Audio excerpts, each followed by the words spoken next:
Shalom, selamat pagi Bapak Ibu pemuda-pemudi yang dikasihi Tuhan.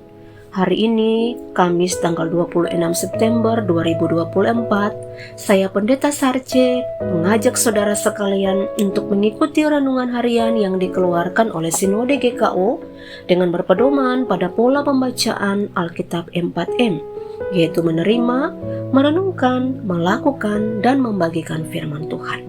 Namun sebelumnya, mari kita berdoa. Ya Allah, kami bersyukur buat hari baru yang Tuhan anugerahkan bagi kami hari ini.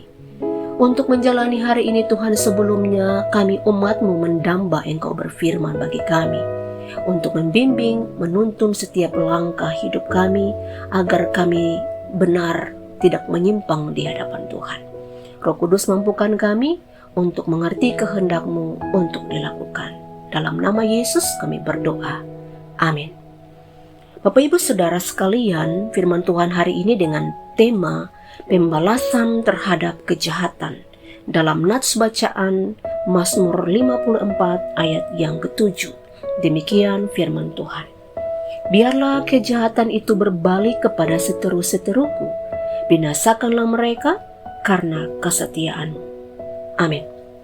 Saudara, untuk merenungkan firman Tuhan hari ini kita dipandu dengan satu pertanyaan sebagai berikut.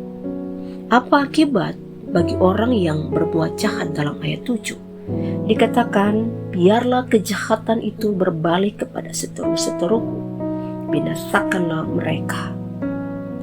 Saudaraku, mungkin kita masih bisa memahami bila orang yang kita anggap musuh menjahati kita. Namun bila seorang saudara mengkhianati kita, tentu akan sangat menyakitkan. Daud dikhianati oleh orang Zifi, yang adalah saudara satu suku dengan Daud. Sesungguhnya orang-orang Zifi adalah orang Yehuda, jadi masih bagian dari umat Allah. Namun karena mereka telah bertindak jahat, maka mereka dapat disebut sebagai orang asing. Dalam LAI, ayat 5 diterjemahkan sebagai orang angkuh dan orang sombong. Bolehkah kita meminta pembalasan terhadap orang yang berbuat jahat kepada kita? Pemazmur meminta kepada Tuhan agar Tuhan menimpakan kejahatan para musuhnya kepada mereka sendiri, agar Tuhan membinasakan mereka. Permintaan pemazmur bukanlah pembalasan dendam. Permintaan pemazmur adalah agar keadilan Tuhan ditegakkan. Pemazmur meyakini keadilan Allah.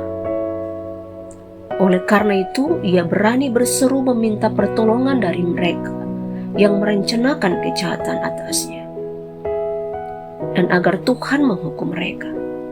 Pertanyaannya, bolehkah saya demi keadilan Allah meminta Tuhan menghukum pelaku kejahatan?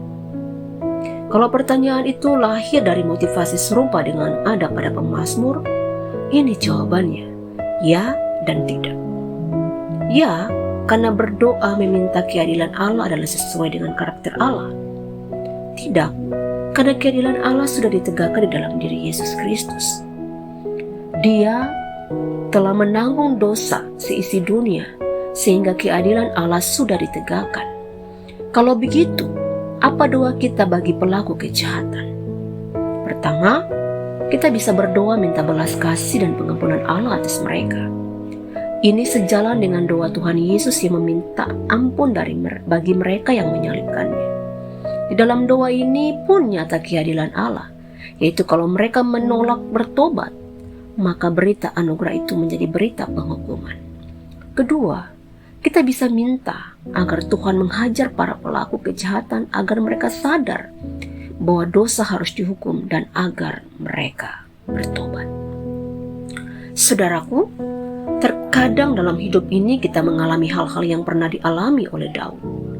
Kita dijahati, kita dikecewakan oleh orang-orang dekat yang sudah kita percayai. Kita merasa dikhianati oleh pengkhianatan orang-orang yang dekat dengan kita. Atau kita merasa ditinggalkan dan diperlakukan tidak adil oleh orang-orang di sekitar kita, baik dalam pekerjaan, dalam pelayanan.